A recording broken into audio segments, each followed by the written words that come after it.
తెలుగు ఇండస్ట్రీలో single screens percentage issue మీద రచ్చ మొదలైంది. థియేటర్స్ మనుగడ కోసమే అంటూ ఎగ్జిబిటర్లు ఒక ప్రెస్ మీట్ పెట్టారు. తమకు నిర్మాతలపై ఎలాంటి వివక్ష లేదని 2008 నుంచే ఈ పర్సెంటేజ్ కోసం పోరాడుతున్నాం అన్నారు.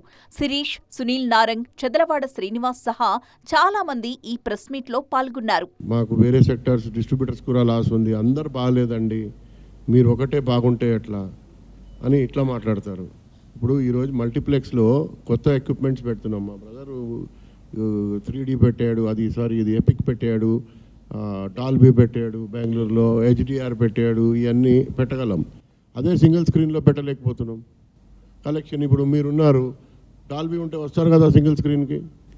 ఎవరన్నా డాల్బీ ఎట్లా పెట్టాలి? అసలు మాకు ఛాన్సే లేదు.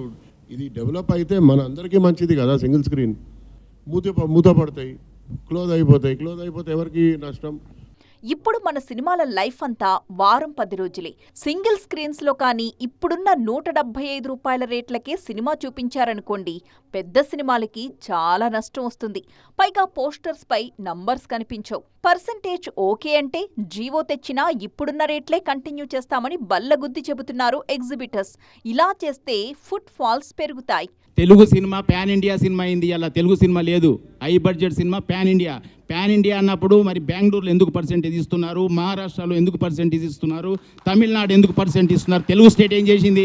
మన సినిమా, మన హీరోలు, మన డైరెక్టర్లు, మన వ్యవస్థ.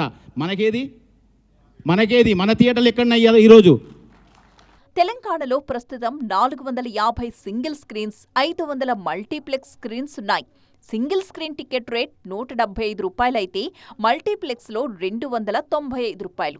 ఇప్పుడు కానీ సింగిల్ స్క్రీన్స్లో పర్సెంటేజ్కి నిర్మాతలు ఓకే అంటే మల్టీప్లెక్స్లకు భారీ దెబ్బ తప్పదు. ఎందుకంటే మన దగ్గర సింగిల్ స్క్రీన్స్ ఉన్న వాళ్ళకి మల్టీప్లెక్స్లున్నాయి కాబట్టి. 99% పర్సంటేజ్ ఇవ్వడానికి మేము ప్రిపేర్ అయి ఉన్నాం. అది ధర్మంగా వాళ్ళు మేము కూర్చొని చేస్తాము. ఆ మీటింగ్ వాళ్ళు చెప్పినట్టు పోస్ట్ పోన్ అవుతుంది, 100% కరెక్టు. అది వీలైన త్వరగా పెట్టి సాల్వ్ చేసి అందరూ బాగుండేట్టు చేసుకోవటం నిర్మాత విధి. వాళ్ళు ఇవాళ ఈ మీటింగ్ పెడతానికి 8వ తారీఖు ఛాంబర్లో మేము మాట ఇచ్చాము. 8వ తారీఖు అయిపోయింది, 9వ తారీఖు అయింది, వాళ్ళ 12వ తారీఖు వచ్చింది. వాళ్ళ పిలిచి మీటింగ్ పెడితే ఇది ఉండదు కదా. ఒకవేళ పర్సెంటేజ్కి ఒప్పుకోకపోతే 450 థియేటర్స్లో సినిమాలు పడవంటున్నారు ఎగ్జిబిటర్స్. మొన్న మైత్రి నిర్మించిన జెట్లీకి సింగిల్ స్క్రీన్స్తో పాటు వాళ్ల అధీనంలోని మల్టీప్లెక్స్లు కూడా ఇవ్వలేదు.